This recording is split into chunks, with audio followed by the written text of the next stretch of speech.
from Fletcher, North Carolina, and my sponsor is Senator Moffitt. Good morning. My name is Oliver King. I'm from here in Raleigh, and my sponsor is Senator Grafstein. Hi, everyone. My name is Ada Helms. I'm from Monroe, North Carolina, and my sponsor is Senator Johnson.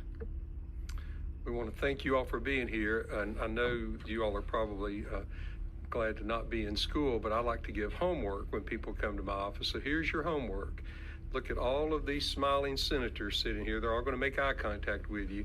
Your job is right after this meeting to find one of them. Don't go to all of you, go to one of them. Go to different ones and ask them a very involved question. So think of the hardest question. You're going to have a few minutes to think about it and ask them. They're all really smart, and you all are really smart. So you need to know these senators. So I encourage you to do that. I want to recognize our Sergeant at Arms, Keith, and you raise your hand, and we thank you all in advance for all the work you do. Keith Cannon, Terry Barnhart, Gary Bridges, Tracy Carr, and Keith Whitfield. Thank you all.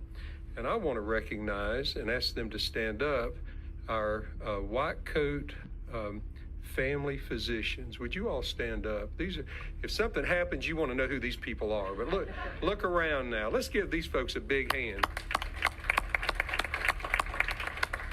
Y'all can go ahead and be seated. Thank you all for participating and being here. And we need more physicians. We need more nurses. We need more psychiatrists. So encourage your peers. Encourage these young people over here to follow your pursuit in medicine. But we're glad you're here and glad you're participating with us today. All right, at this time, we're going to hear this bill, and it is for discussion only today. We'll be back tomorrow to vote on it. So I'm going to recognize Co-Chair Senator Amy Galey. Thank you, Mr. Chairman. And I appreciate your attention. This is going to be kind of a lengthy presentation. This is about use of AI in healthcare. And so it's pretty complicated. And so this might take a while. So I appreciate the opportunity to present this bill. In many ways, the adoption of artificial intelligence technology in healthcare has been tremendously positive. AI medical research leads to new understanding of diseases and treatment and to development of new treatments.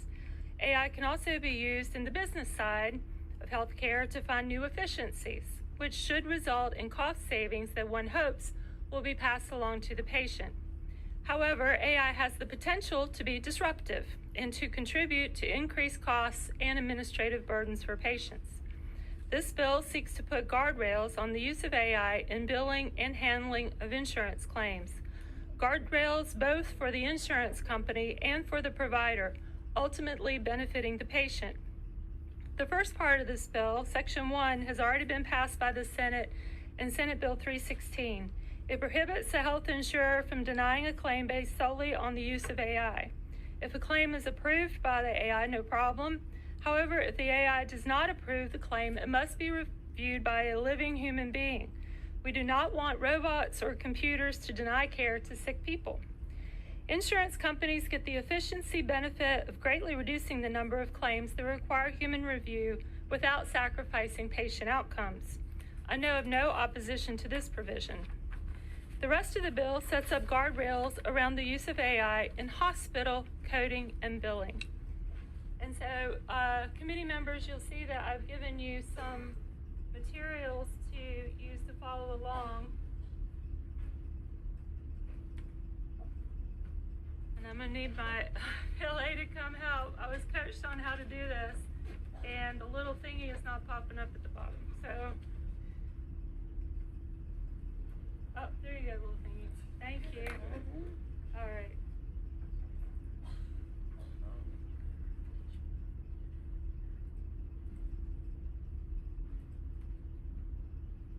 Maybe home. Maybe home.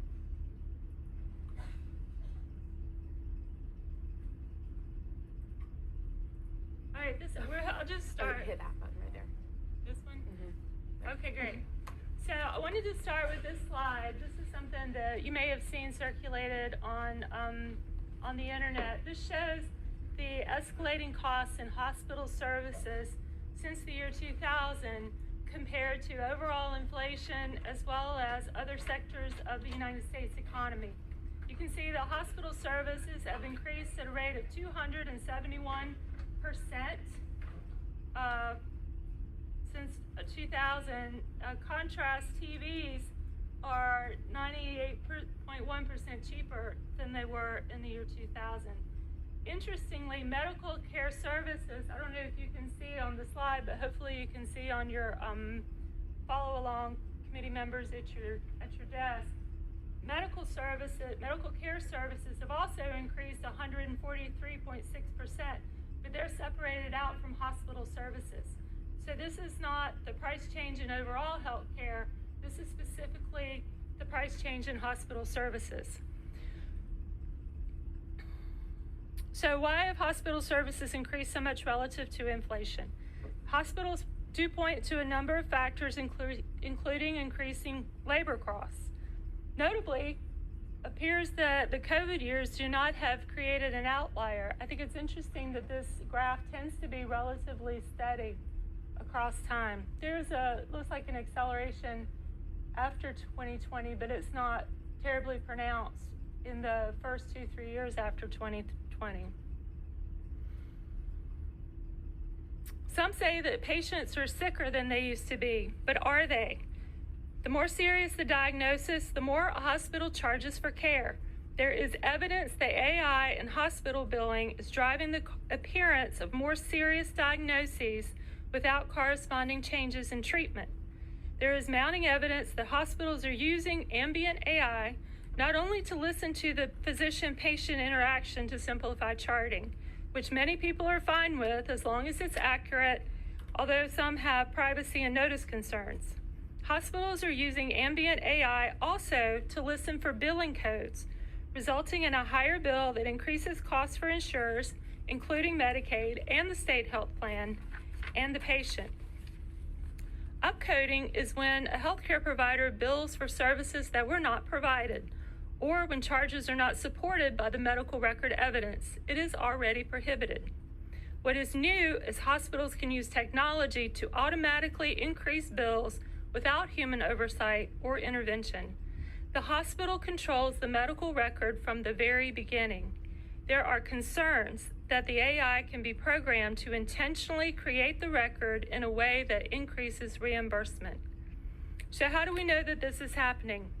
2 ways. One, companies that promote AI in their marketing to hospitals. 2, there are increases in the severity of diagnosis at hospitals that are known to use AI in billing that do not have correlated changes in intensity of treatment. So the first one, the marketing.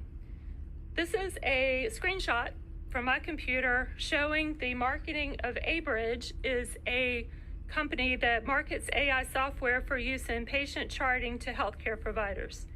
In Abridge's online advertising, it boasts that Riverside Hospital in Virginia realized an 11% increase in work value relative units, which is a time standard of measurement in healthcare. Abridge, according to its website, also counts Duke hospitals in its clients. Hospitals say that using AI to document the provider-patient encounter results in a more accurate medical record. They say that using AI in billing is not an upcode, but that they have been historically undercharging, and use of AI will make the bills more accurate. And I would challenge that. I would say that if a hospital has been billing something at a certain rate, then they would be, as a lawyer, I would say they would be stopped from changing that rate based on something else, that fairness requires them to continue to bill at that same rate if we're talking about time. However, evidence shows that this is not what is going on. Providers use AI to code differently to generate a higher payout because of a more serious diagnosis. But evidence shows there has often been no change in the quality of care or the treatment. The increased billing does not lead to better outcomes to patients. It just leads to higher costs for public insurance like Medicaid and Medicare, for private insurance, and ultimately for taxpayers and patients, both uninsured and those who carry a high deductible. When the hospital is the entity that controls the medical record, and the medical record is generated by a machine, how do we know that the billing is accurate? There is evidence that the AI coding leads to billing for the most expensive conditions and the highest severity the patients could conceivably have with their symptoms, not based on the observation of the actual clinician. It is coding for a diagnosis without treating for that diagnosis. So what is the evidence? In Massachusetts, according to an article from the Boston Globe on March 20th, 2026, an insurer's data and analytics team found increases in patient diagnosis for serious health conditions without a corresponding increase in more intensive services. In the past, low calcium levels in a patient might have just been something monitored among clinicians, but with AI tools, that lab value can now be flagged as hypocalcemia for billing purposes, which increases the reimbursement. Sometimes even the order in which diagnoses are put on a claim can change a reimbursement. The underlying care may not have changed, but the bill for the visit can increase. Blue Health Intelligence looked at de-identified claims data from tens of thousands of maternity admissions. At some hospitals, there is a significant increase in cases coded for acute post-hemorrhagic anemia, a serious condition that typically signals severe blood loss and a need for extra medical attention and treatment, like a blood transfusion. Many flagged with a diagnosis did not receive blood transfusion. In fact, you can see that the blood transfusion rates across the same period remain relatively flat. That's the blue line at the bottom. The severity of diagnosis reported by the hospital increased. That's the yellow line across the top, but the treatment did not change. Blue Cross saw sepsis prevalence up 19%. They saw sepsis prevalence up 19% from 2024 to 2025. That's 1 year. There is no chance this growth is clinically supported. Hospital cases with a septicemia diagnosis gather $10,000 more on average per claim than one for an infection alone. What AI codes as septicemia, a doctor in the past may have called an infection. An analysis by Blue Cross revealed that patients with bronchitis or asthma are now being billed as having pulmonary edema or chronic obstructive pulmonary disease. Cirrhosis prevalence trend is also up 19% in 1 year from 2024 to 2025. There is zero chance that a 19% growth in cirrhosis in 1 year is clinically supported. Industry analysts estimate a 308% increase to inpatient costs attributable to coding intensity over 2 years. Researchers reviewed hospitals where either the hospital or a vendor had publicly disclosed its use of AI for clinical documentation and coding technologies. They often saw sharp spikes in the number of patients coded with complex conditions at these high-growth facilities. This is another postpartum anemia chart that shows at the bottom the number of people who got transfusions, and the red is those who are diagnosed as having the anemia. You can see that between 2022 and 2025 at the hospital on the left, there was a marked increase in the number of patients who were diagnosed with that condition, but the treatment for it was unchanged. And then on the contrary, there's another hospital that the treatment and the diagnosis remain stable. This is the figure that I was getting to. Trilliant Health is a research company that examines trends in healthcare. They looked at 6 large health systems that advertised they had adopted AI-enabled scribing. Both new and established outpatient visits shifted toward higher intensity evaluation and management, or EM codes, between 2018 and 2024. So I know this is a really hard slide to see, and this is the big reason that I wanted you to have this at your desk, committee members. The orange and the blue are more serious intensity codes, and the green and the purple are the less serious codes. You can see that the researchers found that the orange and the blue, more serious codes, increased in number, while the green and purple, less serious codes decreased?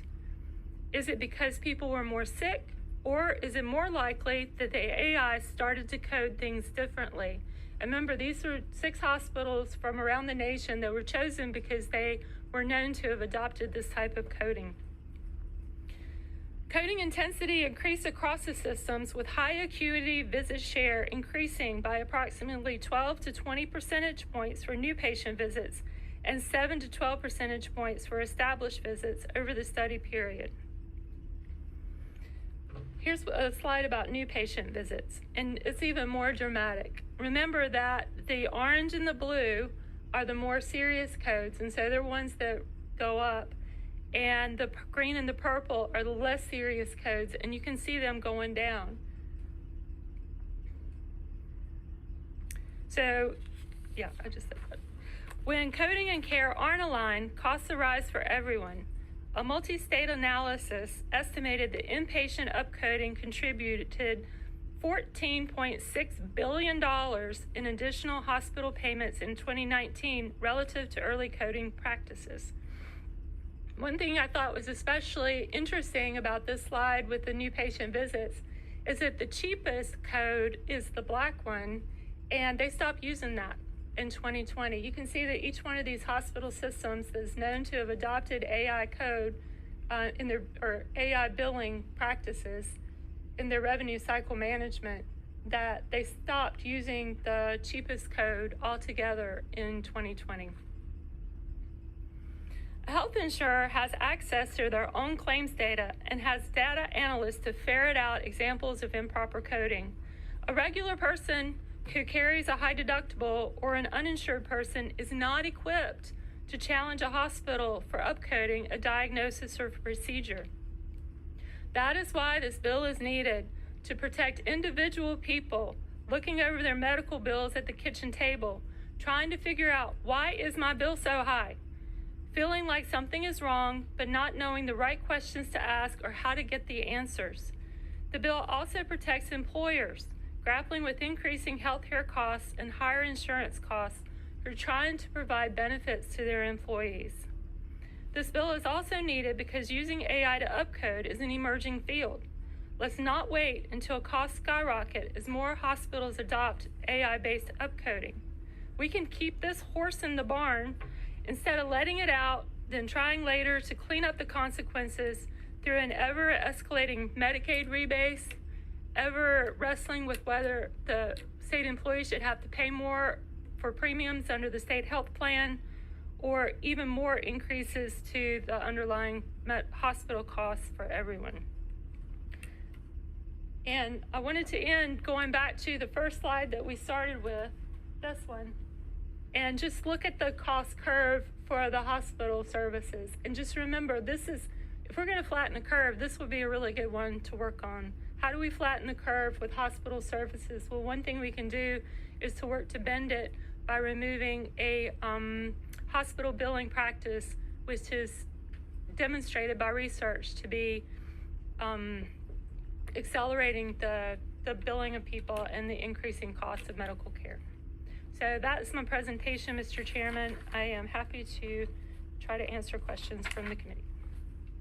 Thank you, Senator Gailey. I'd open it up for questions. Senator Mayfield, I see you getting ready to push your button.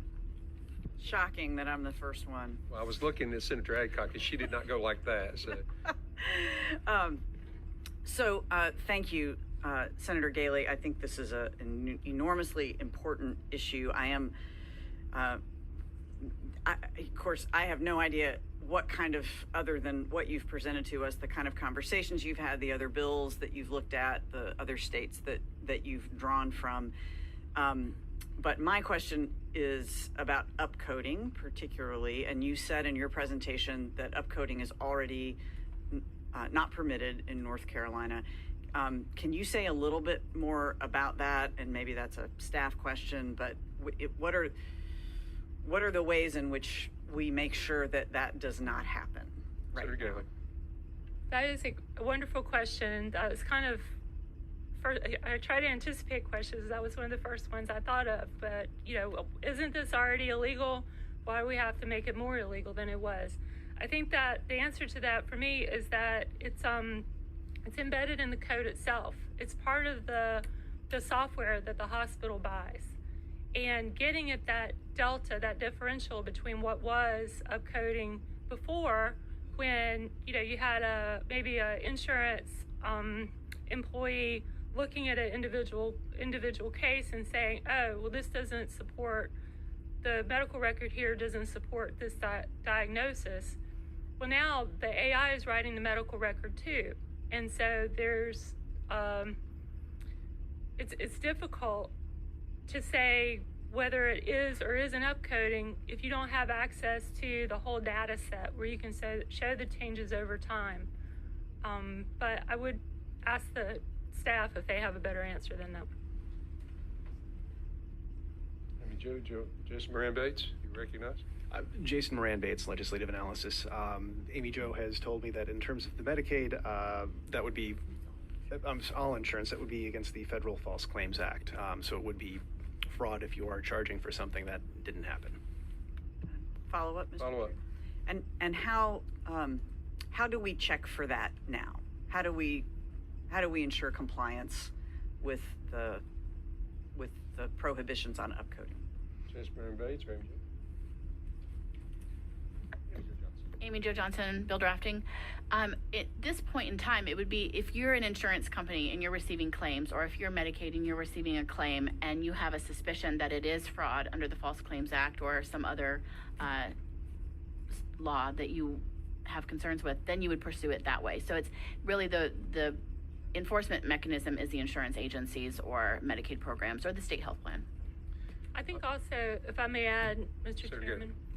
I think also there's the wrestling between the insurance company and the hospital about what the insurance company is going to pay for. So if they have a claim that they flagged as looking like it's being upcoded, they can fight with the hospital over that individual claim and hopefully come to some kind of resolution between the two of them.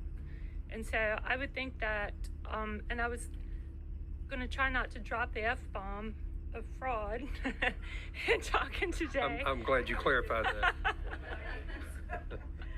Because, well, that's really a significant concern that fraud requires the element of intentionality to deceive. And I'm not sure that, we want to go down the path of talking about whether hospitals are intentionally ripping off people. I think that is more something that is embedded in the software that the hospitals have purchased, although the software has been sold to them on the premise that they will increase their revenue cycle management. And I'll add, Senator Mayfield, last week I was at an AI conference and the folks from Blue Cross Blue Shield Association were there, and there was a lot of different folks there from different companies and insurance companies, vendors, and it's become a battle of the bots where AI is being used on one side and now AI is being used by the other side, and the customer, the patient, is being caught in the middle. And I think that's one of the questions. And then as more and more scribe programs are being used, and if you use AI to scrub a recording, then you get into all kinds of other issues. So this is going to be real complicated, and I think there's going to be a lot of discussion about it. But Senator Adcock. Thank you, Mr. Chair, and thanks, Senator Galey, for your presentation. Let me add something to the question that Senator Mayfield asked.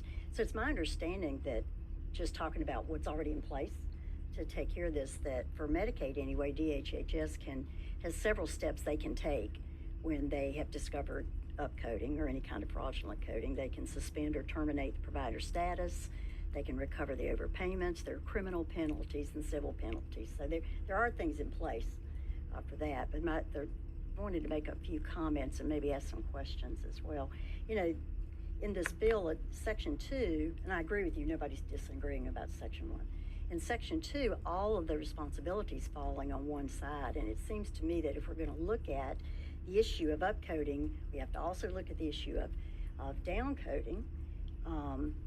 And the principle should apply equally to both sides of the equation.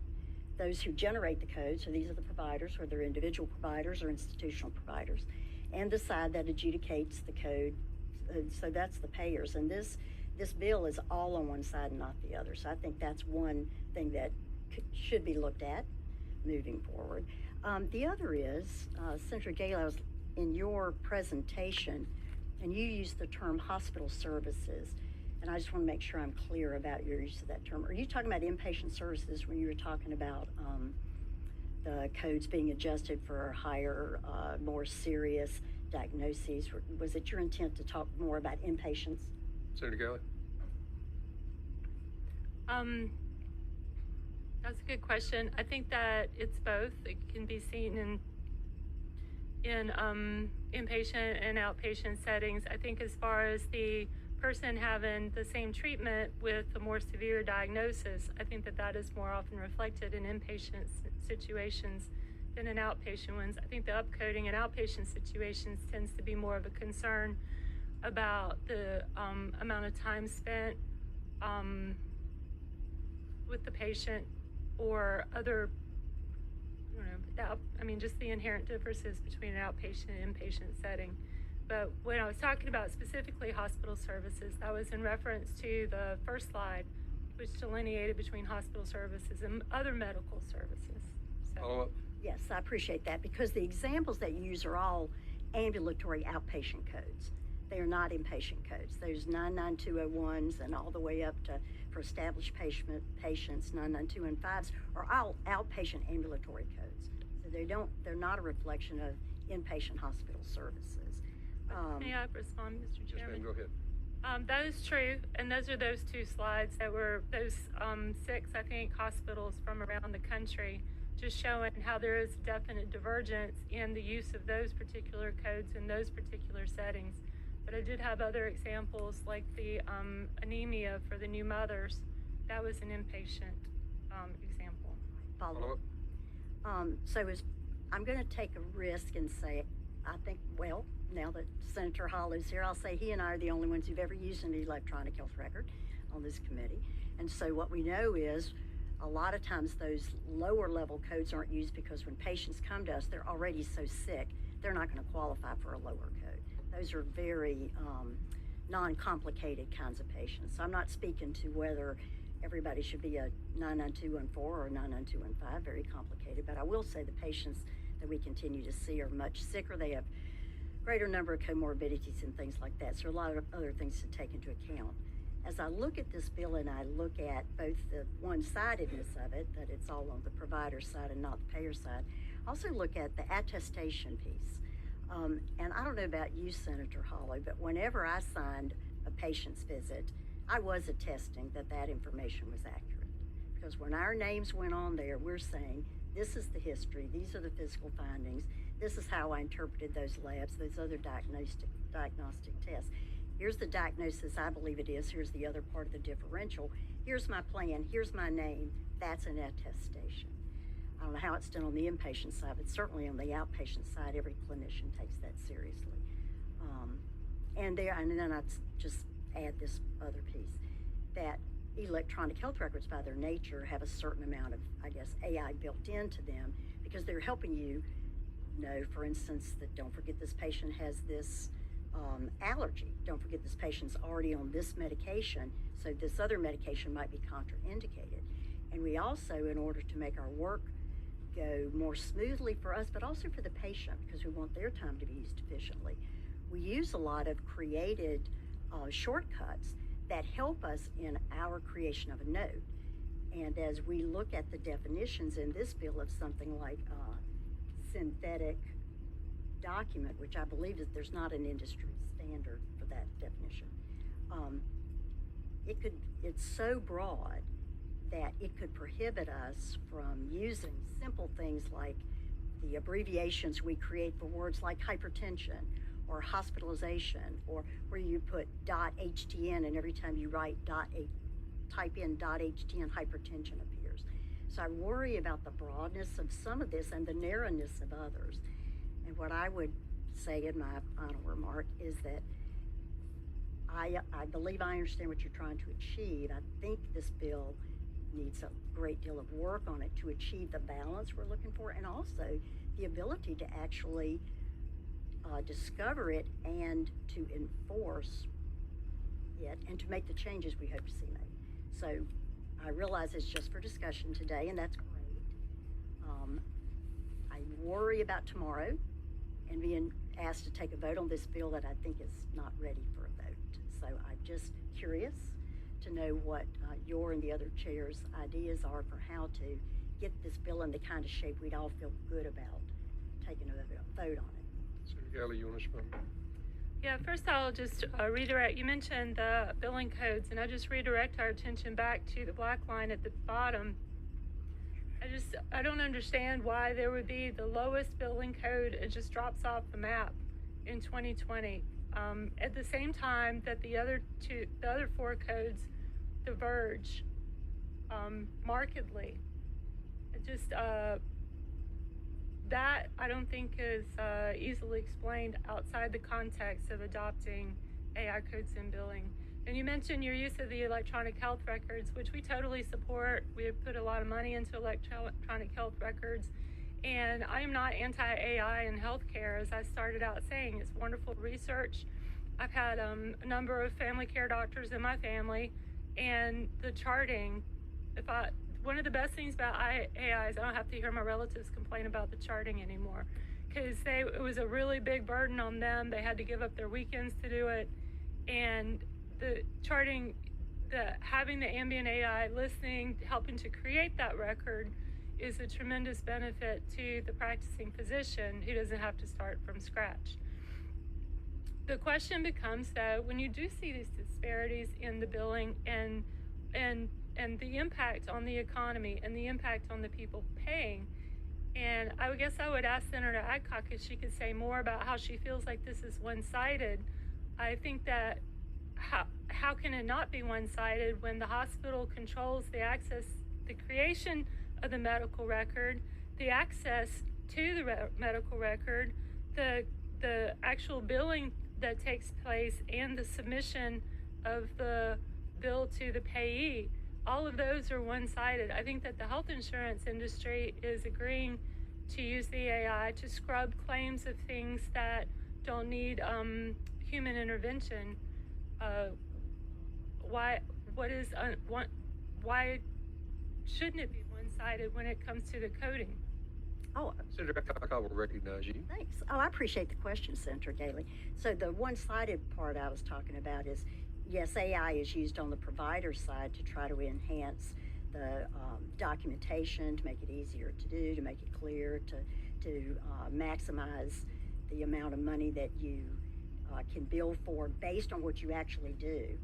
And then on the payer side, they use AI often to downcode. So they'll say, in this visit, let's say me, that the nurse practitioner did, and we don't, the AI says, well, I'm not sure that everything that's in this visit actually qualifies for a 99215, so I'm going to downcode it, the AI is, to a 99214, which carries a lower reimbursement rate, and there's no opportunity for the provider then to challenge that, for the patient or the provider to challenge that, because it's not a denial.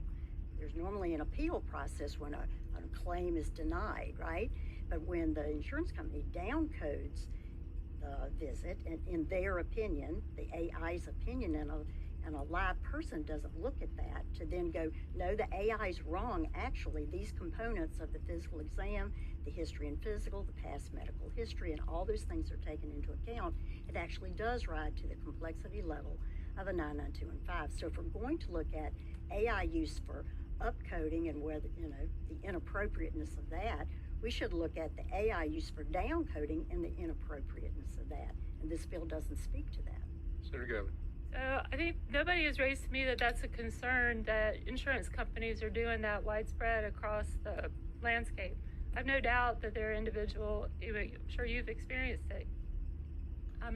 No doubt that can and has happened, but I'm not aware of studies by the hospital system showing that they're being cheated by the insurance companies by the downcoding by AI. I think that if we don't do something about the upcoding by the AI by the hospitals, then the insurance companies will definitely do that, and will do what you're saying that is a problem. And I think we'll be back to what Senator Bergen started out with with the committee hearing is the battle of the bots. And the machines will fight over the cost of healthcare. And instead of having individual human beings making the decision about what treatment, what care is paid for, what payment is made for a treatment or for a patient's health care, we'll have machines doing it. One more, and then Senator Robinson's next. Thanks so much. I think it's a point well made, and so when sometimes you don't get it, and I don't know who all you've talked to before as you put this bill together. If you didn't know that downcoding was an issue, perhaps you didn't know to ask some other stakeholders about it, but I do think this is an opportunity to then look at this problem in its totality and to bring that information in here and to address both sides of the problem. That's what I would suggest. Thank you. Senator Robinson. Thank you, Mr. Chair, and thank you, Senator Galey. Just to follow up a little bit, not as on a professional end as Senator Galey, because I'm not a nurse, but I've dealt with health issues. I'm concerned that the discrepancy between the provider, the actual professional provider, and the hospital, are you saying that this data represents what the hospital bills for or what the provider has coded in? Because my concern is that the medical provider makes the decision on the diagnosis. You know, I trust my doctor. Now, what happens when the hospital codes it and sends it in for payment, that may be a different thing, but I'm not sure whether the hospital ethically can change what the doctor does. What happens right in here? Senator Galey. I know I'll be corrected if I'm wrong, but by our practicing healthcare professionals, but my understanding is that the doctor will submit the bill to the administrative staff in the hospital, and then they have people who review it. They have teams of people who review the things that are submitted by the practitioner, and sometimes the practitioner has somebody from inside the system tell them, you didn't bill enough.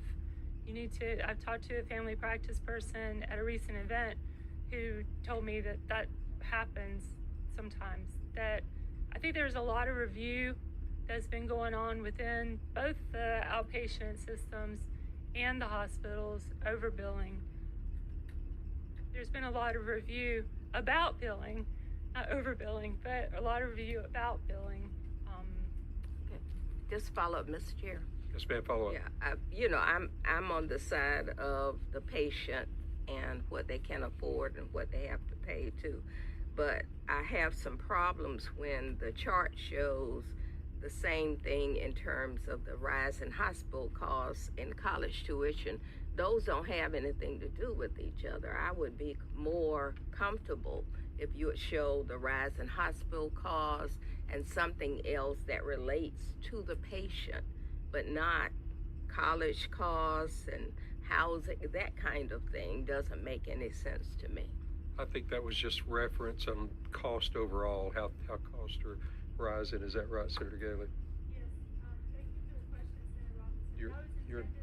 Your microphone, is it on? Thank you for your question, Senator Robinson. This visual is only intended to show the variation in different sectors of the United States economy since the year 2000. And there is medical care services is included in there in the middle, but it's just to show sort of a point of reference, the escalation in hospital costs and how people feel like, gosh, it seems like hospitals are so much more expensive than they used to be. Well, that's not just a feeling, it's true. And it's shown by this. So I apologize if it's confusing, dragging in other sectors of the economy. Senator Murdoch. Yes, thank you. And thank you, Senator Galey, for bringing this bill forward. Had the opportunity a few months ago to visit with the National Medical Association. This was a very hot topic. There was a gentleman there that for 20 plus years, all he does is look at medical issues and AI and how they interact. So wanted to also make the comment that in addition to this piece of legislation, I think as a healthcare committee, if we could kind of also look at it at a more of a actually 100,000 foot, not just 5,000 foot, because these are issues that are going to continue to change. The technology is going to continue to upgrade. But the value of AI to me is to enhance a human process, because obviously we want the medical providers to hopefully do what's best for the patient. But I definitely think AI is a helpful tool where you can spot errors that you may make, because as human beings, we're not perfect. AI isn't either. Garbage in, garbage out with AI. So my first general comment is if we could also take a more global view just for kind of how AI in general will interact with various aspects of medicine is the first one. And I have two large providers in my district, and the concerns that I'm hearing is they definitely want us to give more thought to how we define upcoding, because if the intent isn't there, back to the F word of fraud, they definitely don't want to be in positions where that was not the intent. They believe they provided a service that was needed and reviewed and thought that it was appropriate. So they just really want to ensure that if that's not the intent, they're not, stuck with, looking as if, fraud came into play. So the concerns I was hearing is just the definition as it currently stands in the current version of the bill may be a little too broad. So I think, as other members have brought up, if we could just bring just more folks to the table. And I don't think this is a bill that should just sit there. If it becomes statute, I think it's going to continue to move and evolve and change because the technology, we're struggling to keep up. But we'll close with, I'm glad that we're talking about this. I think as a state, we haven't even scratched the surface with what other states are doing in the AI space, but medical billing and coding is going to be a real one. But I definitely just want to make sure we get it right so that we don't have providers getting dinged with fraud if that was not the intent. Anything? Just thank you for that comment, and I wholeheartedly agree. The intent of this bill is to put up some guardrails so that the coders know what to write in the code. I've been very interested to know, when the hospital buys the software program, do they have to click on something where they accept the liability if it turns out it's wrong, and indemnify the person who sold them the software? Because if there is an element, if a hospital system adopts a program which is widely known to inflate the cost of their services above inflate the diagnosis over what the acuity is, then that's an issue. That's a problem, because there is an intentionality there. There's also another issue, is that these are businesses, whether they're for-profit or non-profit, and they have a duty to maximize their revenue for their shareholder or the whoever a nonprofit answers to, their board of directors. So I would say that without this being addressed in the law, that a hospital system has a duty to adopt it if it's legal, and if it's not fraud, if it's not the F word, then they have a duty to do that. And it's our duty to protect the patient. It's our duty to look after our constituents who are struggling with this, and like I've said when we were talking about property taxes, people are struggling with this in the context of their increasing property taxes because the revaluations, the increasing cost of gas, the increasing cost of groceries. Everything just seems like it's spiraling up and up, and people are really angry and frustrated. And I think this is one area that the General Assembly can take a look at the cost of healthcare and do something meaningful by putting up a guardrail to put a halter on that horse and lead it back into the barn. Okay. All right. Senator Applewhite, and then back to Senator Mayfield, and then I know we have a few folks from the audience that want to comment, And then I'm going to call on I don't know who the most senior doctor is, but one of you all to make a comment about what you see in this realm. Senator Applewhite, go ahead. Thank you, Mr. Chair. I appreciate that we have Senator Adcock and Senator Hall here who are, who've done this in their life's work.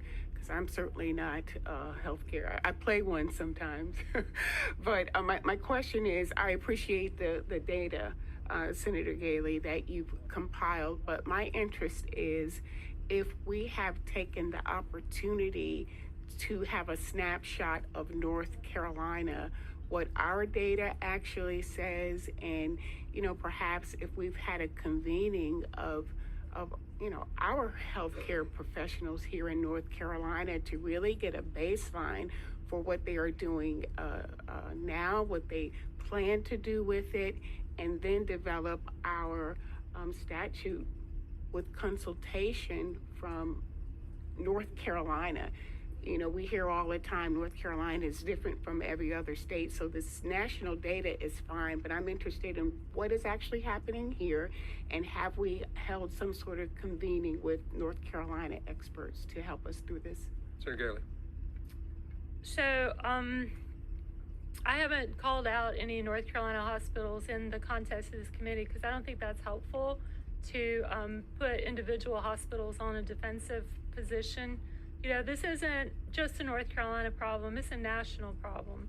And I think it's good to look at it overall with the nation instead of focusing on what's going on with one or another individual North Carolina hospital system. I was interested, though, to see if there was a change in patient revenue. And so I did look at the 990s for some of our larger nonprofit hospital systems, as well as I looked at the auditor report for UNC hospitals. And it was very hard to glean anything meaningful from that because of the HASP. The HASP is our Medicaid bonus that the hospitals get, and that is counted on their 990 as patient revenue. And so our hospital systems show well into the double digits, like over 2 years, 30% increase in their revenue. But I don't have the resources to know if that's HASP or if that's billing. So you ask a really good question, and I do want to involve the hospital systems in drafting a bill that helps the patient. But also the hospital systems, as I said, have a duty to maximize the revenue. So quick follow-up. Quickly, we remember you're going to have more time for discussions tomorrow. We've got to be out at 5 till so they can get ready for the next committee, and we have some folks that had signed up. Senator Mayfield, are you okay holding your question till tomorrow? Can you hold it till tomorrow? Very good. All right, Ryan Blackledge, I think you're here from Moses Cone. Hey, Ryan, if you'll come on up. And then Blair, you're going to be next from NC Healthcare Association. And Mr. Chair, if you will allow Blair to go first with the general statement. If you would come on first, that'd be great.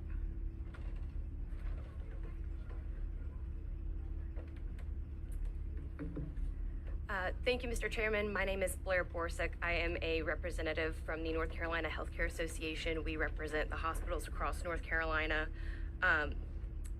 Artificial intelligence is a powerful technology. It provides healthcare professionals and the patients they serve a tool to improve health outcomes, patient experience, and clinician well-being. When AI can be appropriately utilized to streamline time-consuming and costly administrative burdens, practitioners spend more time actually practicing medicine and focusing on their priority of serving patients. We appreciate Chair Gailey for her attention to the utilization of AI pertaining to the complex reality of coding and billing practices across every level of healthcare. We look forward to and thank the Chair for the invitation to continue working with members of the General Assembly and our industry partners to evaluate current practices and regulations in order to develop the most appropriate language in this ever-changing environment to better serve providers and patients as well. Thank you. Blair. Ron? Mr. Chair, members of the committee, Ryan Blackledge representing Cone Health. I've got a bunch of really painful lawyerly details. Rather than going through those, I would just like to make a suggestion for the committee. If the concern is taking humans out of the decision-making process, you've got a great model for how to try to address this. And that is actually on the first page on lines 21 through 22 of the copy I have. It says, artificial intelligence-based algorithms shall not be used as the sole basis to deny a utilization review determination. If you want this to apply to providers, why don't you just flip that and perhaps have something to say, something along the lines, an artificial intelligence-based algorithm shall not be used as the sole basis to submit a claim for payment to a payer. That's fair. If you're doing it for one side, you can do it for the other, and very straightforward. Again, I've got a lot of lawyerly details about the rest of the language that I'll be talking to you all about later today. One other thing I would just like to note with the folks in white coats in the room, earlier the chair suggested to the pages that they spend time with senators discussing issues.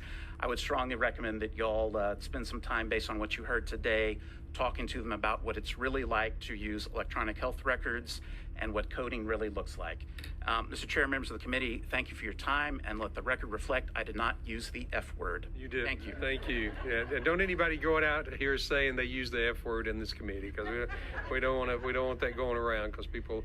Is there a doc? We've got just a couple of minutes. Is there a doctor in the house that would like to speak?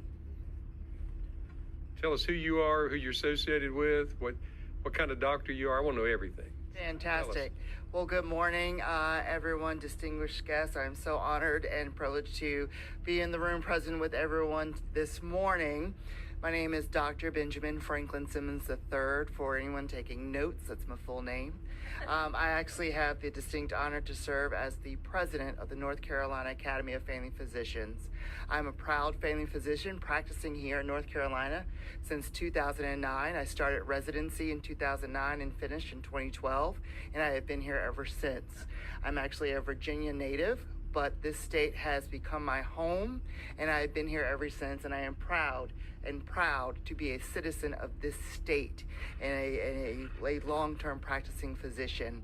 I want to say I appreciate, and our Academy appreciates, Senator Galey's interest in this complex topic, and we look forward to all of the ongoing discussions on how we are going to tackle AI and its utility in medicine, how it impacts us as practicing physicians, as well as how it benefits our patients as well. Thank you. Thank you. All right, ladies and gentlemen, instructions. There's going to be more people coming in. Everybody use the side exits. We normally stand around in here and talk, so I want everybody to talk, but do it outside of these doors. This meeting is adjourned.